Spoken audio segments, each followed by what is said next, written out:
You're watching WABC TV, Channel 7.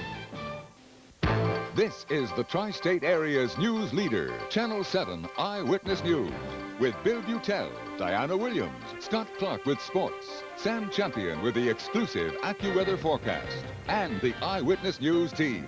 Now, Eyewitness News. Good evening, I'm Bill Beutel. The New York City medical examiner says Ernest Sayon's death in police custody was in truth a case of homicide. Because of that potentially dangerous news, Mayor Giuliani is meeting tonight with community leaders on Staten Island. The mayor is inside Borough Hall, and out in the street, hundreds of angry protesters face grim lines of police. Sarah Wallace is following the story. She's live in New Brighton, Staten Island. Sarah? Well, Bill, things are extremely tense here. You might be able to see the row of riot police behind me, and standing right over here, you also might be able to see Police Commissioner William Bratton. You might call this a night of great confusion. Basically, what happened was an anti-violence march was pretty much canceled. A number of people showed up here to Borough Hall anyway, and so did Mayor Giuliani for what he thought was going to be a low-key meeting. It was anything but. Suddenly, about 100 people started heading this way. The police were not prepared and had to scramble. I set the highway car. Frantic police radio calls when word spread that hundreds of angry demonstrators were marching on Borough Hall, with Mayor Giuliani and Borough President Guy Molinari inside. Only a handful of police in riot gear were here because tonight's anti-violence march had seemingly fallen apart when Ernest Sayon's mother decided not to participate. After praying at her son's makeshift shrine near the Park Hill Project, where he died April 29th, she suddenly called police murderers and, surrounded by activists, went home. But the protesters mobilized again and headed to Borough Hall. Police set up barricades to keep them out. They then headed to the front and again were kept off the steps. They are willing to crack their heads if they try to take the barrier, and I don't think it's right. Finally, a group of 10 was led inside. There is anger here over today's medical examiner report that many feel supports the belief that Ernest Sayon died from an act of police brutality. The report found asphyxia by compression of the chest and neck, while rear handcuffed and prone on the ground, immediately following a struggle in which he sustained blunt impacts to his head and trunk. The 3 officers involved in the struggle with Sayon are now on administrative leave. The police commissioner defended that move today. Because they haven't done anything wrong that I can determine at this juncture. The report also found Mr. Sayon was not under the influence of alcohol or controlled substances. The manner of death is homicide. Homicide, from the medical examiner's point of view, means that one human being caused the death of another. However, the judgment as to culpability now has to be made by the district attorney and a grand jury. Police officers are concerned about the fallout. I just feel bad about the little kids because on a normal basis when they see people in uniform, they respond happily, and you see them now and their mothers and fathers are telling them not to talk to us because we're murderers and that we're not good. And I'm just afraid when they grow up, maybe when they do need us, they'll be afraid to call us. I can assure you that we are working very, very hard to make certain that there is justice and a fair result in this case. That was the mayor speaking to this crowd just moments ago. He basically told them that within 2 weeks this case will be presented to the grand jury and justice will prevail. Live from Borough Hall in Staten Island, Sarah Wallace, Channel 7 Eyewitness News. Sarah, our other big story tonight, a father wanted custody of his 1-year-old child, but that quest exploded in blood and tragedy on the streets of Newark. Police say that at least 3 people are dead in a desperate rampage, and the search is on for the killer. Jim Dolan is live right now at the scene. Jim? Diane, as often happens in a case like this, the facts are still developing here, so let me just make a couple of quick comments. First of all, 2 people are dead. 1 person is on life support and expected not to make it. The father actually did have custody of the 3-year-old child who was in the middle of this shooting rampage today, and we'll explain more on that in just a second. Police here in Newark and New York are looking for a man who, with witnesses watching and his own 3-year-old child looking on, shot his ex-girlfriend's 2 brothers, and then, this is all according to police now, shot and killed a total stranger who, according to police, his car he stole. You are looking at video of the scene shortly after the shooting this evening. There were a number of witnesses. The first 2 shootings, the shootings of the 2 brothers, happened right there in the street in front of the ex-girlfriend's house. You see the homicide investigators there. 2 of the brothers are on life support again, and the one woman whose car the person allegedly stole, the suspect whose name is Jose Luis Baroa, He is the suspect, 31 years old, of Brooklyn. The woman whose car he stole has been killed, and police are now looking for him. Police issued an all-points bulletin for him. They expect that he jumped on 280, which is right near the scene, jumped on 280 and headed back to New York. Reporting live from Brooklyn, from Newark, Jim Dolan, Channel 7 Eyewitness News. Thank you, Jim. The confessed serial killer Joel Rifkin knows what lies ahead of him tonight. One juror in his trial says it only took 15 minutes to find Rifkin guilty of murder. As to count 1, murder in the 2nd degree, what is your verdict? Guilty. As to count Rifkin stood emotionless this evening when the jury convicted him of killing Tiffany Bresciani. The defense tried to argue that Rifkin was insane, but the jurors did not buy it. Certainly not a normal man. Insane, we're not sure. We don't think. The jury didn't think he was insane. What did you think? Abnormal, but not insane. You could say this had to be the work of a disturbed man or a sick man, but obviously he was a man who knew what he was doing and knew that what he was doing was wrong. Rifkin faces between 25 years to life in prison for this murder. He's admitted to killing a total of 17 women. He's been indicted in 7 of the murders to which he confesses. Bill, New Jersey high school track practice led to a devastating accident when a 17-year-old girl was hit in the head with a javelin. This is home video of Sarah Miniman at a recent Watchung Hills High School practice. Today, she was hit in the head by a javelin thrown by another member of the track team. About 2 inches of that javelin lodged in her upper jaw. Doctors say there are no major injuries to her brain or nervous system. President Clinton has made another pitch for his health care reform plan. The president brought his message to New York today, to the workers at a Pathmark store on the Lower East Side. The store's grocery bags even advertised support for his plan. And Mr. Clinton called the present system, the present health care plan, as unfair to most Americans. Today, unless you're older on Medicare, the only people with guaranteed health care in this country are people on welfare. Why should people on welfare have a guarantee that people on the working don't have? Mr. Clinton also paid a sympathy call on a group of firefighters in Soho. This weekend, their captain, John Drennan, became the 3rd firefighter to die from injuries suffered fighting a fire back in March. And while the president was in New York, another Democrat was making his way around New Jersey to announce that he is running for re-election.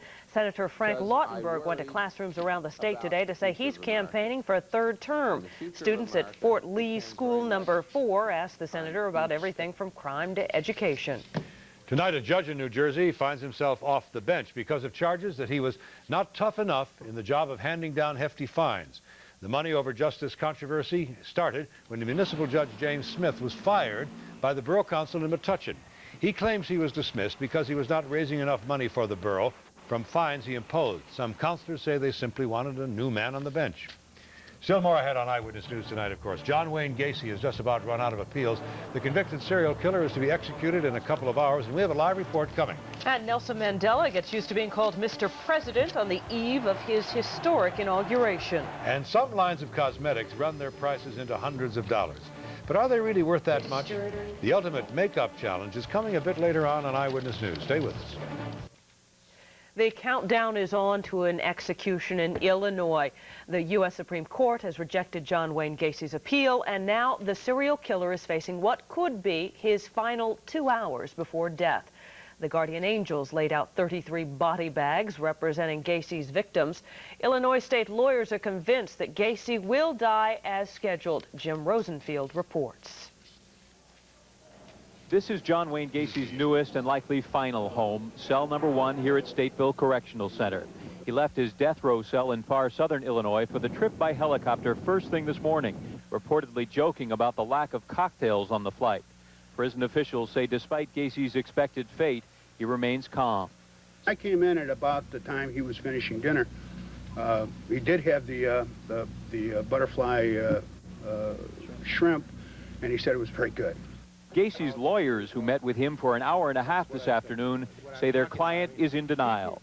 Gacy can watch the days of the calendar fall off just as well as we can, and he can watch the clock turn just as well as we can, but Gacy doesn't believe that the time and day is going to come where he will be executed. Just after midnight, several corrections officers are set to hook up an IV in Gacy's arm and take him down a short hallway to the death chamber. A trio of lethal drugs delivered by a pair of unnamed executioners who will simultaneously push buttons on this machine. It was December 1978 in a suburb near Chicago's O'Hare Airport when the first of Gacy's 33 victims were discovered in a crawl space beneath his home. 27 bodies were buried there, 6 others found elsewhere on the property and in a nearby river. Relatives of some of the victims had sought to witness firsthand this final chapter in the story of America's deadliest serial killer. Instead, they will be kept elsewhere on the prison grounds during the execution. The parents of Gacy victim Johnny Zick say it's a moment that should have come long ago. I really don't want to see a human being die, but hopefully it will help my son to rest in peace.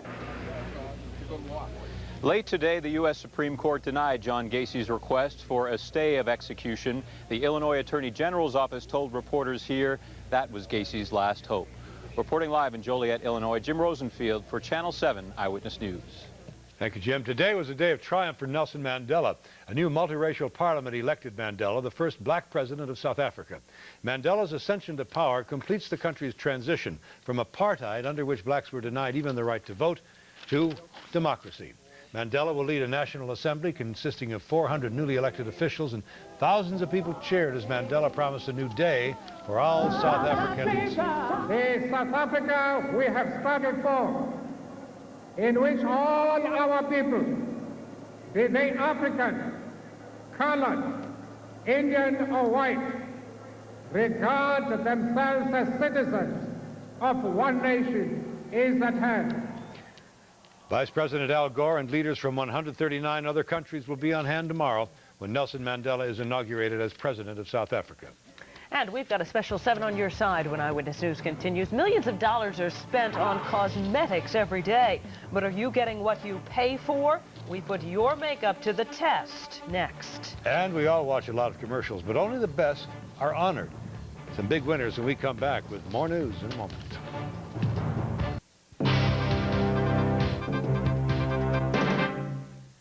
Tonight, 7 on your side goes out to find the real cost of those high-priced cosmetics that promise beauty in a bottle. Celeste Ford is here with an investigative report that could put a little red in your eyes. Celeste? Bill, a recent survey found that 9 out of 10 American women wear makeup. We suspect few know just what they're buying or how little the ingredients cost. We find out in part 2 of the Eyewitness News Ultimate Makeup Test. Even the color seems right. High school teacher Melody Paul prefers Maybelline because she says the makeup and its low price work. I just would not spend such great amounts for makeup. To test her pragmatic approach, we asked Melody to test a foundation, powder, lipstick, and mascara from 3 makeup lines over a 3-week period.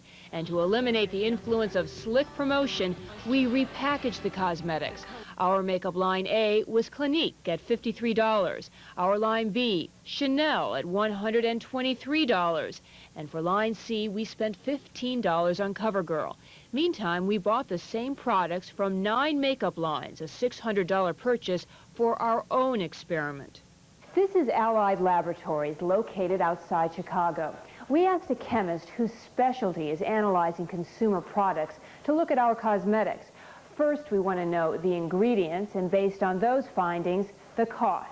The most expensive ingredients in these products would be the fragrances, followed by the preservatives. Dr. Irving Domsky tested the foundations and discovered the primary ingredient is water, from 52 to 77%. The rest is fatty materials. And while you can pay $50 for base, our expert says the ingredients cost no more than 25 cents an ounce. I'm going to take some of this powder.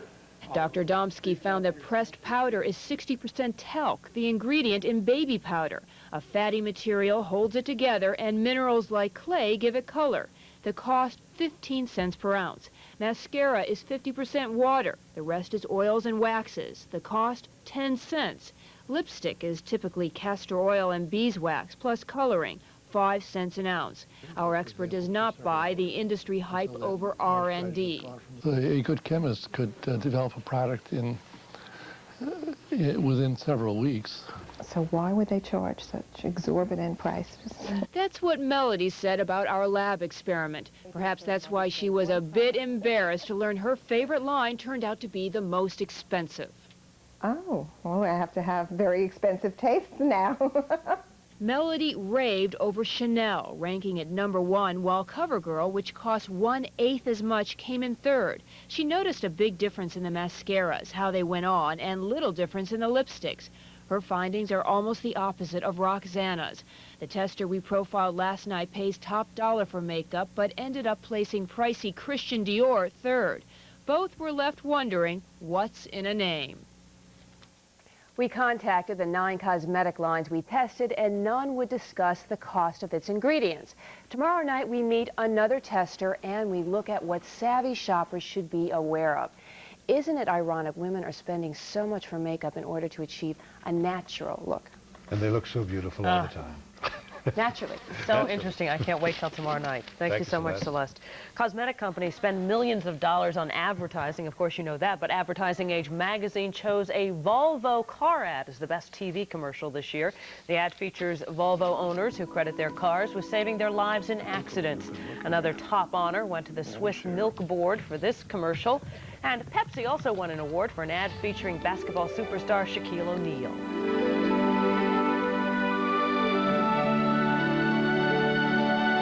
Don't even think about it. You love that spot every time you see it, don't you? It's a great one. Scott Clark is up next with the day's sports action. The Rangers and the Capitals battle it out at the Garden. Are the Rangers going to the conference finals? We are live at the Garden. We'll have the answer. And the Yankees certainly are hot. They host Cleveland after sweeping Boston. But first, here's a look at tonight's New York lottery numbers drawn earlier here on Channel 7. And for those of you holding New Jersey tickets, here are your winning numbers. Take a look.